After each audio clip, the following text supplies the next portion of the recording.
گروپên çekdariyê ku li Efrîna Rojavayê Kurdistanê dimînin di binpêkirinan de berdewam in û li gundê Umer Oşaxê çendîn binpêkirinên cor be cor encam dana. Grupa Al-Muntasir Billah ku li gundê Umer Oşaxê ya Efrîna Rojavayê Kurdistanê dimîna berdewam kiryarên nemirov li dijî Kurdên Efrînê encam dida û bi taybetî kiryarên bincavkirina welatiyan ku heta niha cara nivîsa wan nexuyaye û ew jî ev in. Mes'ud Mecîd Kilkawî, Firas Faiq Kilkawî, İbeş Muhammed Muho, Ahmed Muhammed Muho, محمد خلوصي جعفر،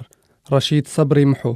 إدريس إبراهيم نعسان، جنكيز إبراهيم نعسان، حسين أحمد كلكاوي، خوشناف رمزي نعسان، وهروها رمضان حنيف محو. جروبها المنتصر بالله چندین ولاتین عفرین روجاوای کردستانی دما هفتیا بوری دخواستنا کو سردانا وان بکن و دما کو سردان کرنا دخوازا پریان لوان کرنا او جی افن. احمد حسن كلكاوي 150,000 ليرة سوري، محمد حسين جعفر 150,000 ليرة سوري، عدنان محمد كلكاوي 25,000 ليرة سوري، سليمان نعسان 25,000 ليرة سوري، حسين محمد مصطفى 20,000 ليرة سوري، علي حسن حسين 50,000 ليرة سوري تافي بيكابكا كيا، بهجت عموري أحمد 5 تنك زيت،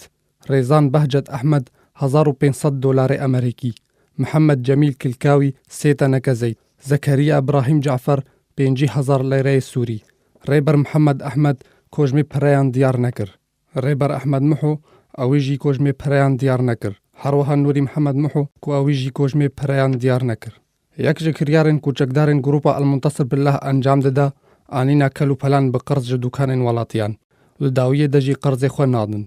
و أفجي ناوي خدان وان دوكانانا كو چكدارن جروبا المنتصر بالله قرضاري وانا. جيگر شكري جعفر نزيكي 700,000 ليرة سوري، محمد حميد كلكاوي نزيكي 400,000 ليرة سوري، لوزان رفعت كلكاوي نزيكي 500,000 ليرة سوري، هروها صبري رشيد محو كو گوجمه پريان ديار نكريا.